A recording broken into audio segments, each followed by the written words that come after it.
fii dañ fi woote woon pour lancer benn mouvement bi mu ngi tudd AMFIT, Alliance des mouvements pour la force et l'intensité du travail. noonu la mouvement bi tudd. sama xarit Madi Gassama te mu toog France moo am idée bi ñu liggéey ci ba mën a tënk kayit bi nga xam ne mooy manifeste bi buy wane lan mooy sunu gis-gis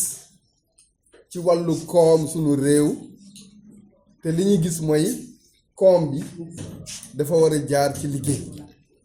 liggéey bi nga xam ne dañ koy jëmmal liggéey nga xam ne dañ koy fullal liggéey buy indi am bu takku liggéey bi nga xam ne mooy tax ñu am taxawaay bu souverain ñu moom sunu bopp te am na ni ñu koy def pour am loolu jafewul mais nañu bàyyi di foog ne xaalis mooy tax ba ñu développer non liggéey mooy woo xaalis pour ñu mën a développer liggéey boo nekkee ci liggéey da ngay soxla xaalis mais bu fekkee nekkoo ci liggéey nga bëgg a xaalis boobu da nga koy lekk rek te sunu koom fii Sénégal téeméer bi ñu am ci sunu richesse juróom benn fukk ak ñeent yépp dañ koy fay bor te loolu bu fekkee noonu la balaa ñuy développer dina yàgg lool ñun ñu gis ne li tax loolu am parce que ñi man liggéey dëgg ci ñi war a liggéey ñi man liggéey seen biir dafa neew téeméer boo jël juróom benn la liggéey du indi pour nit ki li nga xam ne mën na cee dund ba tëddati parce que lu muy am barewul sunu liggéey organiser wuñu ko te liggéey moo am koom loolu la ñu gis ñun sunu souveraineté dañoo bëgg a tabax sunu souveraineté mooy waxuñu amul interdépendance ci diggante ay réew mais da ngay moom sa bopp du nit mooy nekk fële di la dicter li nga war a def da ngay moom sa bopp nag liggéey mooy tax ba nga moom sa bopp waxuñu nag ne liggéey nii rek di wax déedéet dañoo wax liggéey bu ñu organiser liggéey bu ñu teg ci yoon am na nuñ koy defee am na ay réew ñi nga xam ne dañ ko def ba génn ci lu tax ñun duñ ko def ba léegi defaguñu ko téeméer boo jël ñi war a liggéey ñii liggéey dëgg-dëgg motuñu juróom benn fukk ci suñu réew ñeneen ñëpp dañuy toog jàpp defuñu mais loolu alors que boo jëlee réew bi nga xam ne comme Japon loolu foofu 85% ñii war a liggéey ñu ngi liggéey mais ñun motul sax 60% te dafa wàññeeku parce que étude ANSD bi génn mois bii lan la wax loolu 57% la nekkoon de sunu taux d'activité mais wàññeeku na ba nekk 55%. fu ñu jëm nañu jëmmal liggéey ni ñu bàyyi caaxaan ñu foog ne lu nekk dafay kii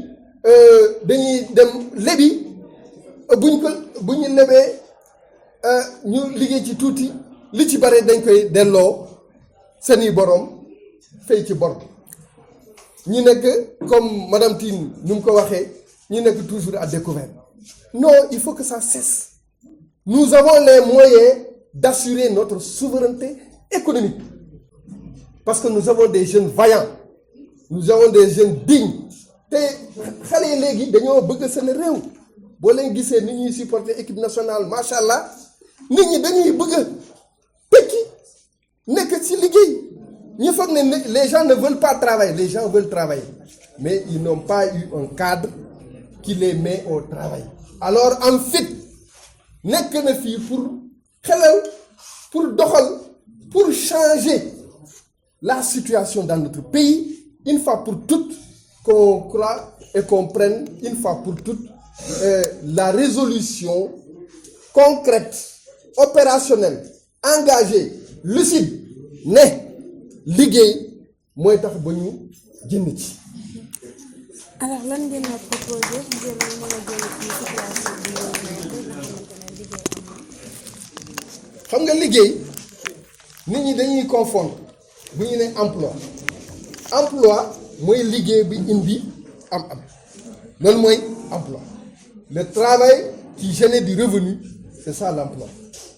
liggéey am na ci suñu réew am de liggéey am na suñu réew est-ce que liggéey manqué na fi. naka la ñuy def pour exploiter kon liggéey bi nga xamante ne am na fi. organisation la laaj yóbbu xale yi doo wax ne rek liggéeykat bu nekk dafa bëgg am épanouissement ci boppam mu xam ne moom xool leen l'exemple d'une dame UDFI madame Gaye madame Mbengue mais moom nu mu organiser nit ñi pourtant le principe actif existe dans notre pays de comment on fait pour que le travail puisse rassembler le maximum de jeunes mais duñ ko doxal. Mais est-ce que la précarité de la situation aussi impacte wu société bi vu que Sénégal majorité li ñu utiliser pour liggéey presque c'est des machines ou bien des choses yoo xam ne dafa précaire du mën a fortifier li nga xam ne mooy production bi ou bien l'avancement de l'activité. Le travail mooy li ngay doxal pour yow mii nga maîtriser sa bopp. L'essentiel c'est quoi? Activité de production de biens et de services bi nga xam ne moom dafay am valeur buy am valeur rek dafay jur valeur buy dem noonu dafay màgg nit ñi àdduna xëyul rek sotti da ngay liggéey nit ñi liggéey mais nag waxuma liggéey bi nga xam ne moom dafay nekk nii rek pour am li ngay lekk waxuma loolu de man liggéey bu ñu organiser laa wax mais regardez les autres pays ni kii dañ koy organiser liggéey mais te kii liggéey da nga koy motiver motivation du xaalis rek de madame l'exemple des dames là c'est un exemple parce que nit ñi boo ko waxee yow li ngay liggéey am na fulla am na fayda am na njëriñ dafay gën a bopp gis boppam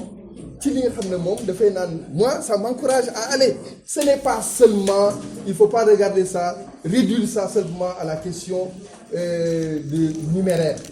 mais le travailleur doit être épanoui et puis kii liggéey bu fekkee ni liggéey na nañ ko reconnaître ne liggéey na ñu jëmmal ko ñu reconnaître ko dans le pays. Voilà, on fait du travail là le critère principal de promotion nit ñi dans le pays on voit que le gars travaille, il a eu, on le reconnaît et puis ñu sargal